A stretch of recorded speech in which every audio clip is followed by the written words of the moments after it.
As a result of what I think is the legacy of my father and particularly my grandfather of pulling Iran back from the dark ages and putting it on the track for modernity and progress and education and everything that led to our country beginning to prosper. So people were appreciative of the fact that now we are addressing many social issues, women's rights, things of that nature, which was part of that vision. And of course, in contrast, what the regime did was all of a sudden put us back in the Middle Ages. And when you hear people today just comparing, they say, we should have been today the South Korea of the Middle East. Instead, we become the North Korea, which means it's not the people, it's the system. CEO and co-founder. I'm still the founding partner of Now I'm here, co-founder.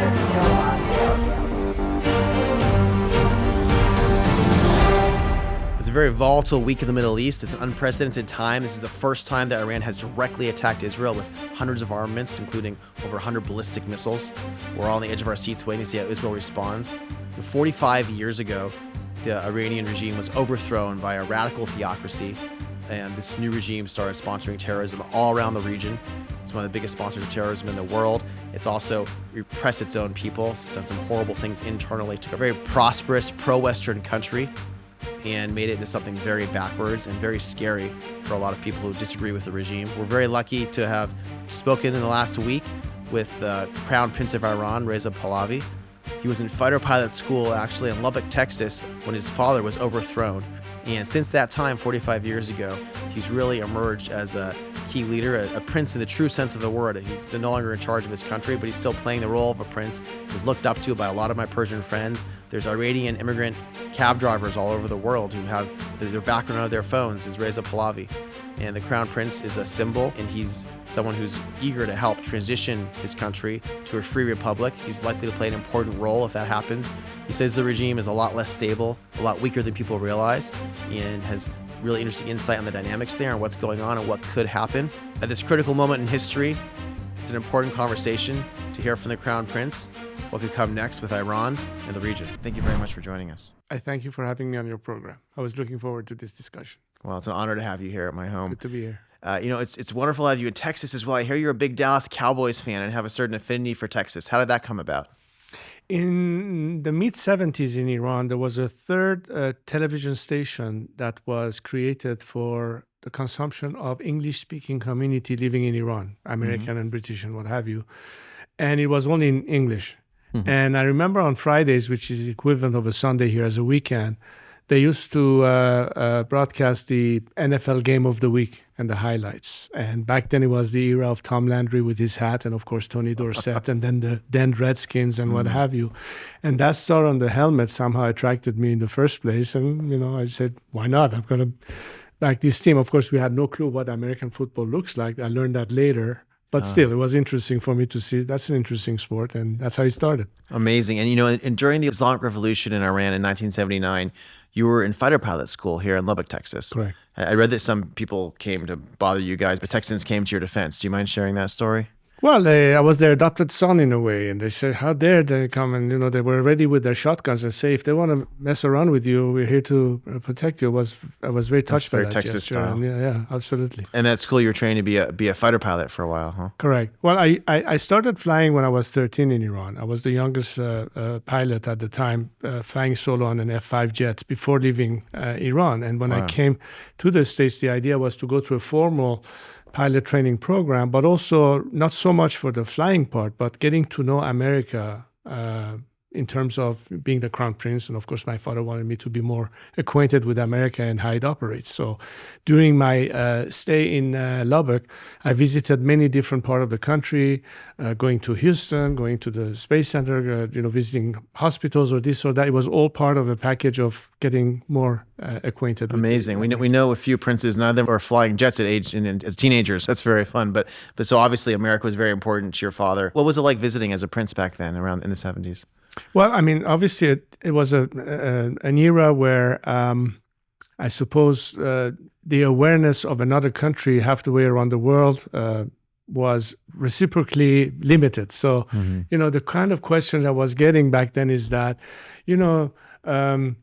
do you have camels or ice cream in your country and things like that? I said, okay, yeah, I had to explain. No, Iran is not flat. We have mountains and snow. Just because we are in the Middle East doesn't mean Iran was a very modern. Kind of things. It was a very modern country back then. People now even don't realize that. People see Iran ruled by the mullahs, and it looks like a very backwards country now. But Iran was a very modern country.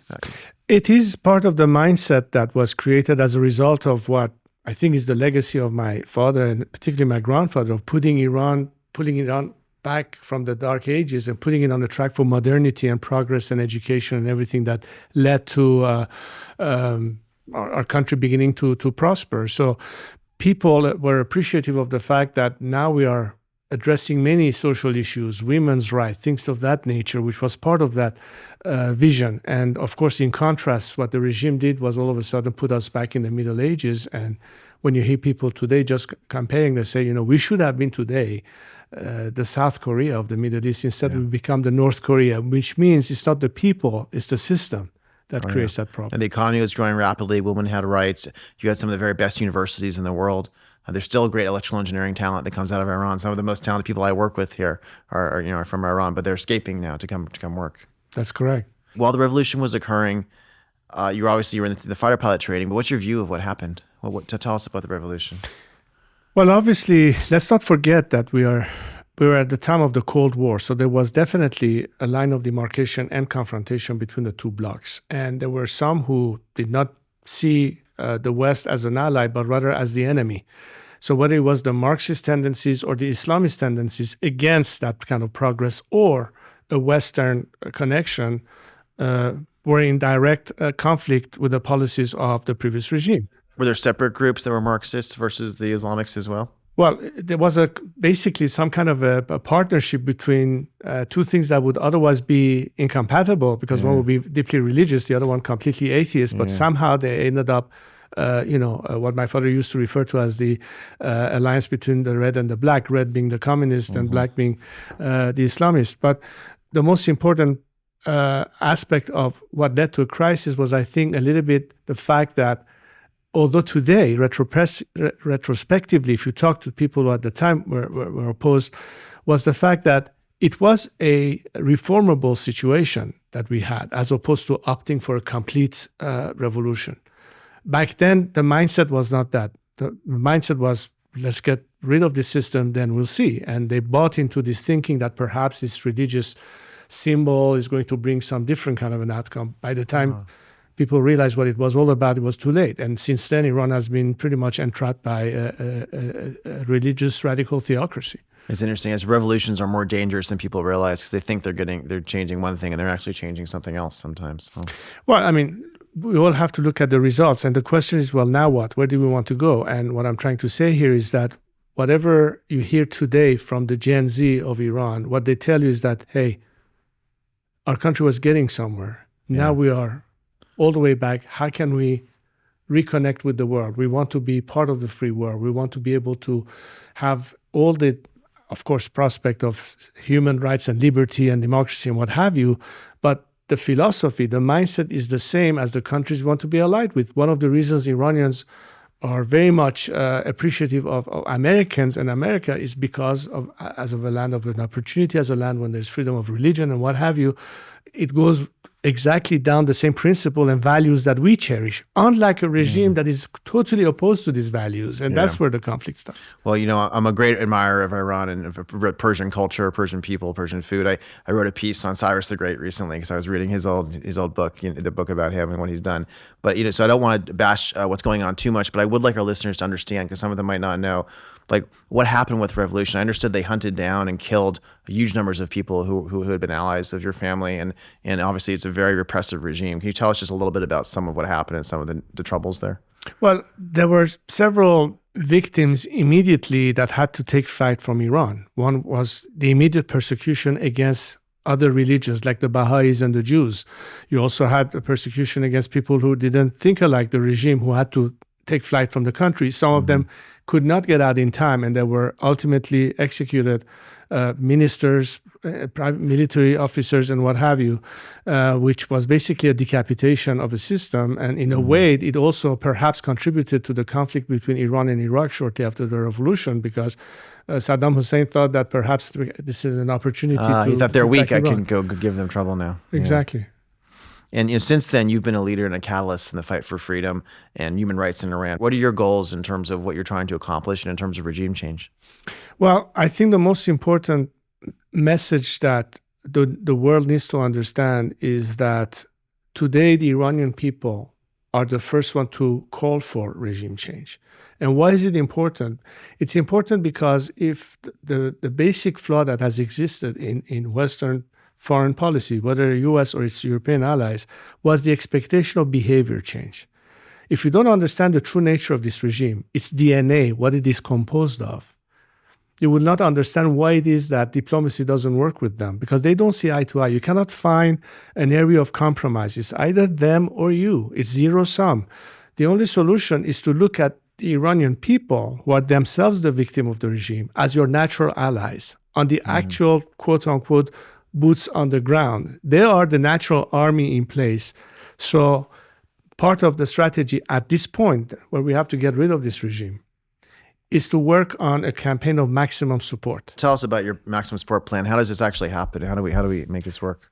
Well, understand that maximum support is my suggestion of having a parallel course to maximum pressure. What was maximum pressure so far? Economic sanctions, what have you, depriving the regime from the kind of revenue that it will spend, of course, on its war machine, on its proxies, as opposed to the Iranian people. But that's not enough. In order to bring more pressure, you have to have an internal element of support. That means, first of all, making sure that Iranians are not deprived from access to information. So internet access was one of the key components. You being in the tech area, you realize how critical it is that to have the connectivity to the outside world for everything that we do through social media, through messaging, for coordination, organization, what have you.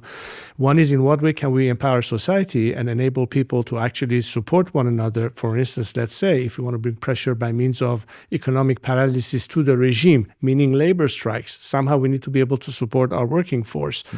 There are some elements that ties to current policies of sanctions, which limits the ability to transfer money, to send money back home, for instance. These are the kind of things that has to be worked out. So if people are going to go on strike at the right time and create pressure and the people are going to fight, then they need some other ways of being supported, you're saying. You need to be able to send them money, you need to be able to help send them food. At this phase, it's one of the components. And of course, right after the regime's collapse, the question that becomes obvious to all is, how do we manage the transition? So what's the plan for that? And on that, there's a whole host of things that need to happen and occur in terms of structure, in terms of organization, in terms of how you fill the boxes. And here's where the most important aspect of this process of change, which is part of my vision, is how do you maximize defections from the regime? How could you maximize a guarantee of survival beyond this regime to a majority who are not corrupt or involved in criminal action? So you can give them a way to get out and be on the good guy's side and not be punished if they're not too corrupt. Absolutely. There has to be at some point a policy of amnesty. I know people want their day in court, and they will get it for people who have really committed crimes against humanity or need to be really accountable for what they did. But if you think of the bulk of the people who are part of the current bureaucracy, who in fact I know don't want this system, hate the guts of the system, but they cannot openly. They have no choice. Sure, they have no. But they need to know that they are not going to be thrown away like the baby with the bathwater. That there is going to be a survival beyond this regime. That's part of the policy of reconciliation and amnesty that I'm thinking of, because you want to minimize the cost of change to the nation. So I've heard from a lot of friends. We have a lot of Persian friends in the Bay Area and Los Angeles and all around the country in the U.S. And a lot of them are very big fans of yours. And they tell me that there's people who maybe fled Iran driving taxis in Europe and here, and a lot of them have your picture on their phones, the taxi cab drivers. You're an inspirational figure to them. Why is that? Why are people looking up to you? And what gives you the leverage to do this? Well, I think there are several reasons for it. One of it is because, after all, the name that I carry and the legacy of my father and grandfather resonates very deeply in Iranian society today, now that they have a chance to compare. And especially if you look at today's Gen Z, the young Iranians, I think they have a special connection to me because they understand my message. They understand my vision. They understand that I'm a man of my times, and I'm here with a whole set of new ideas and a different agenda, and they relate to that. And social media has been a great reason for that information, because unlike the days I was training in Lubbock, Texas, when communication was very scarce and limited, and general knowledge was only based on what you were told by official outlets in government-controlled medias or what have you. Today is a different world. Yeah, it's open. Today you can get your information instantaneously, and nothing can truly be censored as long as you can connect to the VPN and send a message out or receive a message. And that helps communicate and get an idea of this vision. So for that, I think that they recognize the role that I can play to help them with this transition. And tell us, what role can the U.S. and the West play further on? Like, why is Iran allied with Russia, working with China on things against us? But what should we be doing differently, or how should we be helping with this? Well, when you have regimes that know that they can't count for their survival on popular support, they ultimately have to reach out for other forces to maintain them in power. So in a way, I think from the very beginning, when the whole rhetoric of the regime was anti-American, anti-Western, and they started tilting more and more and more, although they were claiming we want independence, but in reality, they played more and more into the Soviet orbit at the time, and then later on the Russian orbit. A lot of Iranians, the military, intelligence structure, security is dominated by Russian influence and support. So in a way, we should not be surprised that recently in this conflict between Russia and the Ukraine, that Russia is using Iran as a tool to benefit from it, and that kind of is as a consequence of the regime going. It makes sense that bad guys work support. together. When the bad guys take over in a South American country, they start working with the Russians too sometimes, and they do inappropriate things. And Iran right now, unfortunately, is the chief sponsor of many militant groups around the Middle East. What do they hope to achieve backing Hamas and Hezbollah and the Houthis firing at ships? It's it actually really surprised me, like talking to more people about. They explained to me the Persian people actually don't dislike Israel so much. A lot of the Persian people are very pro-Jewish and knew a lot of Jews. But it seems like this regime just hates Israel, hates America. Like, what are they trying to do? Well, again, it's the exportation of an ideology, and one of the components is to create as many proxies so they're not directly focused on. It's a little bit like interesting you in fighting the tentacles rather than the eye of the octopus. That's number one. Number two, part of their strategy is to create an element of regional instability that works in their advantage, antagonizing regional governments, whether it's the Saudis or having a hand in Lebanon or in Iraq or elsewhere. The proxy war is one way for them to get as much credit without being accountable and answerable directly. All of this is part of this strategy that they have adopted all these years. But obviously, this is a complete different viewpoint from the people of Iran. And as you mentioned, especially during this recent campaign of Women, Life, Freedom, we saw that in many demonstrations on the streets of Europe and elsewhere, Iranians were marching together with Israelis or Jews with the Iranian flag and the Jewish flag in complete, conflict. It's amazing. We're sharing a lot of values. Absolutely. And when the U.S., and you tell me if this is not appropriate to ask, but when the U.S. tries to make decisions on foreign policy and Trump assassinates Soleimani, or when Israel assassinates the leading Iranian generals who are supporting these terror activities, obviously, as a leader of a country, you don't want your people killed. But if these are bad guys, part of a bad regime, is that appropriate for people to be eliminating those players, or how do we think about that? Well, I mean, it's the unfortunate consequence of a regime that has been fomenting terrorism, among other things. And when it gets ugly, obviously, we can see these kind of consequences as a byproduct. Hence, more reason to say, look, you can eliminate all of this by changing the nature of what is governing a country. It means liberating a country from a regime that never cared for Iran to begin with. That's what Khomeini said. Yeah. Let's not forget. After 15 years in exile, I think it was an Italian journalist that asked Khomeini on the plane as he was flying back to Tehran, what are your sentiments of returning to Iran after 15 years in exile? The answer was one word, nothing. That's what he said. I don't care. I'm going to use Iran and its resources to launch my revolution and exporting this modern day Shiite caliphate all the way to the shores of the West, starting with the immediate region. That was the mindset back then. And that's the part that I don't think many administrations here, or for that matter in Europe, really understood how serious this could get. Because I remember in the early 80s when I was talking to British parliamentarians or French diplomats or American congressmen or what have you, they were thinking, okay, this is a regional thing. It's a fight between, Muslims in that area. How could we be possibly affected by it? But look at how far it has reached. Yeah. Islamic radicalism has already penetrated many borders in the Western world. And that's part of a problem, among other things. So 45 years later, there's, Khomeini's still there, obviously. He has the mullahs around him. They have the Revolutionary Guard. Like, how big is the ruling group right now? Like, if people wanted to remove the ruling group, like, what does that consist of? How hard is that to do regime change there? Well, imagine that you have this huge tent with Khamenei as the main pillars. And under this tent, there's a sort of a symbiosis of a mafia-like military paramilitary group that benefits from economic privileges and a whole host of people directly or closely associated with that top-ranking element that basically are dividing the country among themselves. And these guys are taking the spoils all between they just control every aspect. But as much as they might be in control, they are also very much in conflict. And I think that at some point in time when Khamenei is no longer around, people might fight over it. We're going to see even more of that. Interesting. So the regime is far more fragile than everybody thinks it is at this point. So I think understanding cleverly that there will be a point, and history has proven to all of us that ultimately totalitarian system cannot survive. The question is when, as opposed to whether or not they will continue to exist. But I think it's important that the world so far has confronted critical elements by directly getting involved in putting an end to something. Best example I can use is the example of putting an end to Nazism during the Second World War. And you had strong leadership in Washington and in Britain. You had Roosevelt and you had Churchill. Then it came an era where the Soviet Union had to come into an end, and you had a strong leadership in the form of Ronald Reagan and Margaret Thatcher. Today, we're talking about a change that it's an internal change, but it needs support. It goes back to my argument about we need to maximize support to the Iranian people. But behind that policy has to be strong leadership, decisive leadership.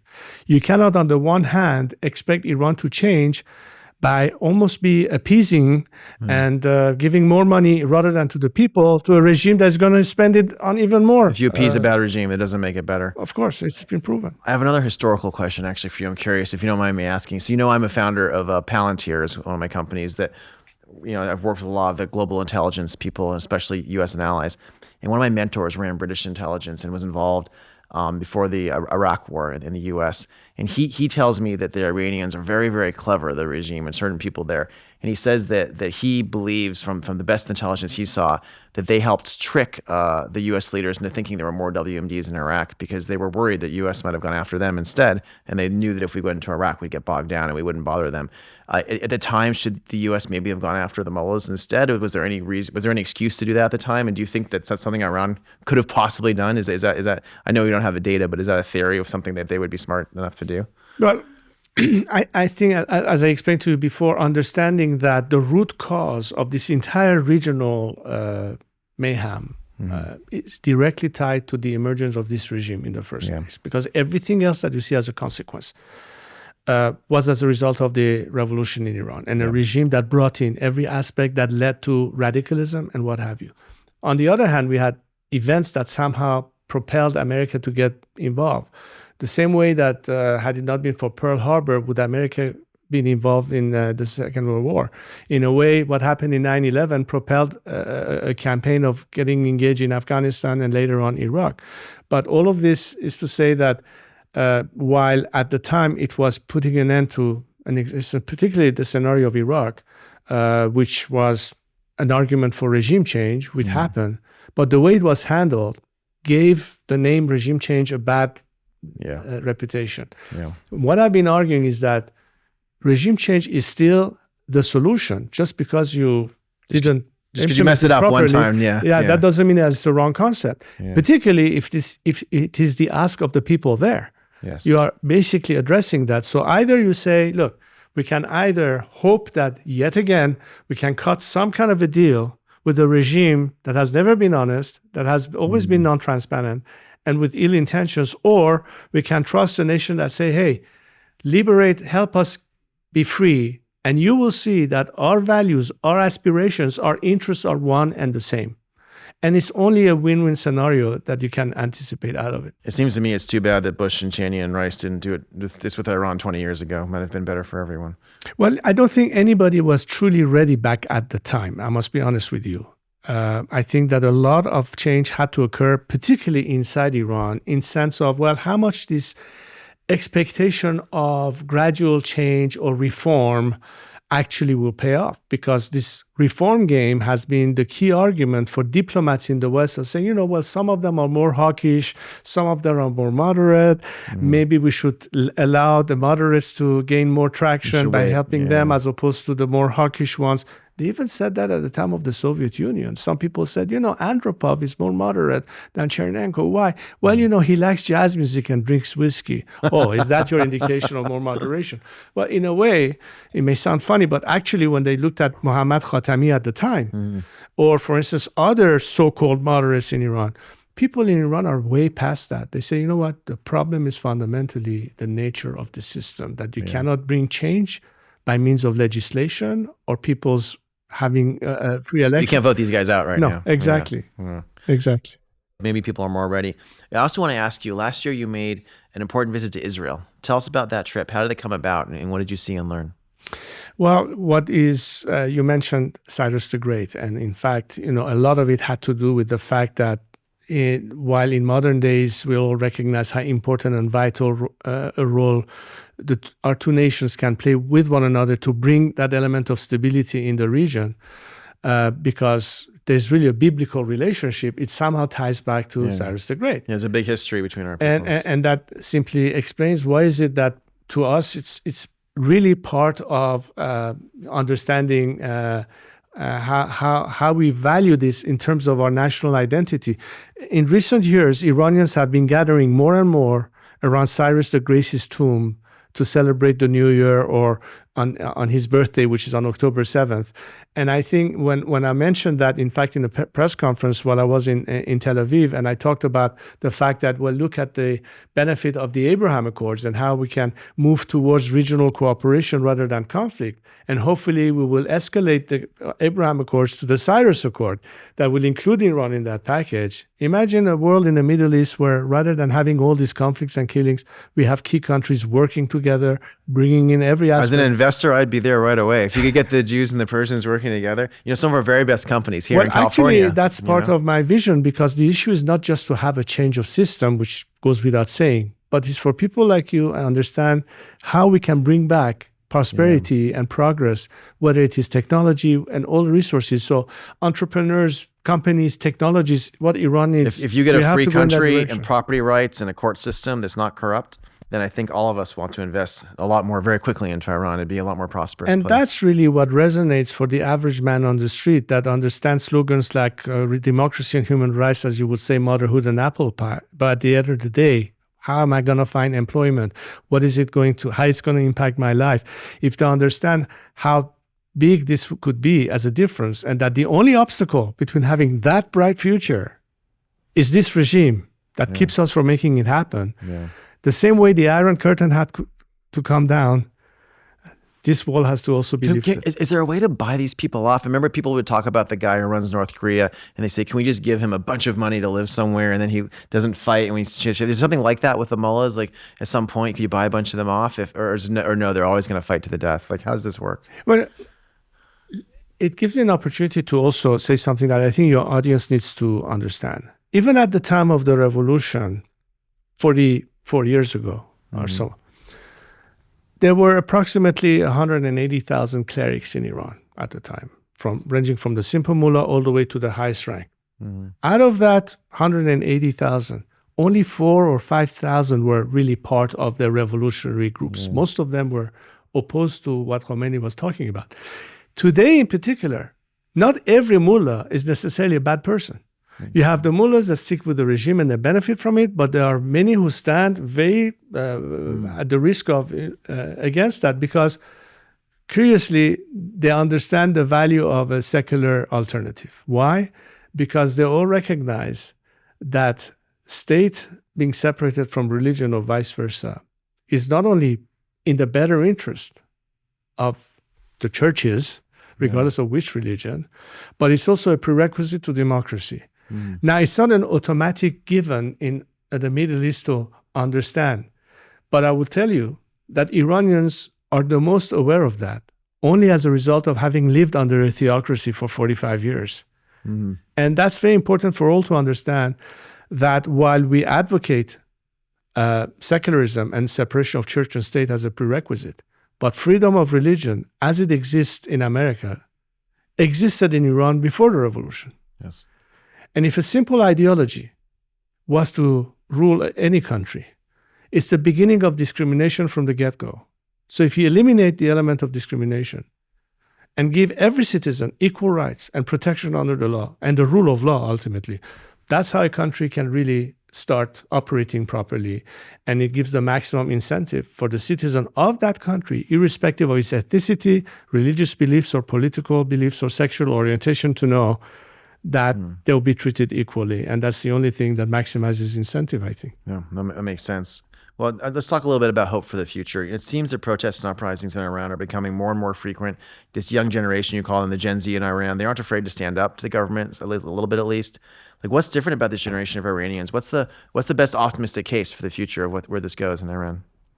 I think this generation has proven that they have a common agenda, or they have a common means of coming out of this nightmare by sticking together, that being in one voice, that backing each other up. And that sense of unity is always crucial. Whenever you're fighting a Goliath, it can't be a singular group or organization. You have to bring as many people to equal the playing field. This is where part of it is what we need to do as Iranians. How do we go about this? How we understand that today, while we know that there are differences of opinion, and that's normal, but what is the priority? Our national interest is for all of us to fight for an opportunity to liberty and justice, which is why we all have to be rowing in unison in the same boat. This is why I think the external component is also key, because I haven't seen any successful movements based on civil disobedience without involving foreign elements in terms of war on that. Even America needed the help of the French in our revolution. Be successful. Well, look, we saw perestroika in Russia, and ultimately the Red Army not intervening and being an obstruction to that process. We saw the help to labor groups such as Lech Walesa and the Solidarity Movement in Poland. We saw how important it was to put pressure on the Pretoria government to put an end to apartheid and finally negotiate a solution in South Africa. And there are numerous examples. None of this would have happened without some level of tacit support from the outside free world. That's the missing element, in my view, because the people in Iran have already proven that are willing to take every risk that there is, because they have nothing more to lose. So it behooves all of us to say, what can we do to make sure that they have the maximum chance for success while minimizing the cost for change? So I saw you gave a speech at Oxford Union recently as well, and you had, I think, thousands of supporters show up, and you have a lot of these supporters in the West. People are rooting for you. Some of my good friends who, one of the people who runs things with Elon Musk is Persian, and he's a huge fan of yours. You're going to meet him soon. So what should these supporters in the West be doing? Like how can we, what can we be telling our government? Like how do we support Iran? Well, I mean, obviously, I'm just giving you a general idea, but there are many specific components and many aspects in how and where we can live. Some of it may be changing legislation or exception to the existing sanction laws. For instance, let's say if a family living in Seattle or Austin or London or Stockholm wants to sponsor a family of workers in Iran to be able to afford to put not starve to death because they lose their wages if they go on strike. Example.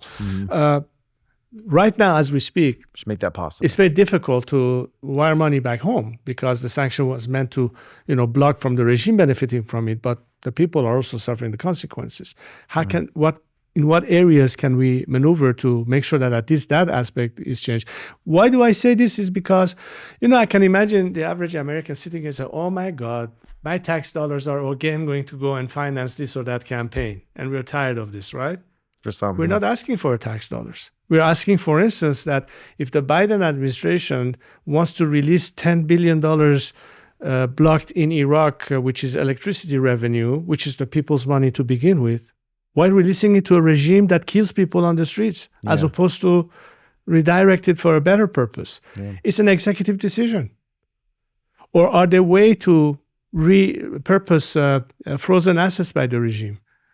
There are areas like this. I don't know if there's some legal answers to it, but it's worth exploring it because, again, we are trying to say as Iranians that we want to do the most that we can, counting essentially on our own resources.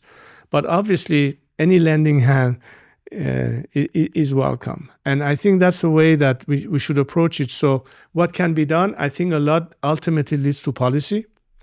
I think a lot of it depends that we have bipartisan support. I tell my own compatriots who are voters in this or that country that we should take a page, an example out of the Israeli experience, because as far as it comes to the Jewish communities around the world or the Jews in Israel, it was always, look, we expect nothing short of bipartisan support for our interests. So same thing goes for Iran. I don't want Iran to be the subject of partisan conflict between the Republicans and the Democrats. Supporting liberty in Iran should be a common agenda on both sides of the aisle in this country. And I hope so too. I don't think there should be a partisan issue. I think everyone in America is seeing even more what this Iranian regime is doing, obviously, and hurting us and attacking us. And we also see that there's some young people in Iran who are on our side that we need to be supporting. What do you think the catalyst is going to be? Is there going to be a catalyst in the next few years that kind of gets everyone to push and fight here?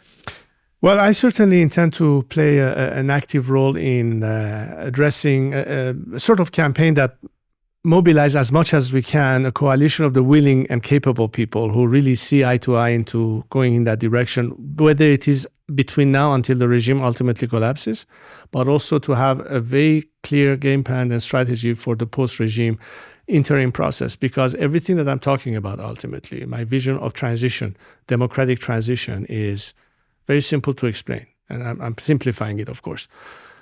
Clearly, after the collapse of the regime, you have a period of transition that could last a few years, 2, 3, 4, hard to put an exact time on it. So there has to be an interim governance of the country. So how are we filling the boxes? What is the responsibilities of interim government? Is there a plan for the first 100 days? The country cannot stop functioning.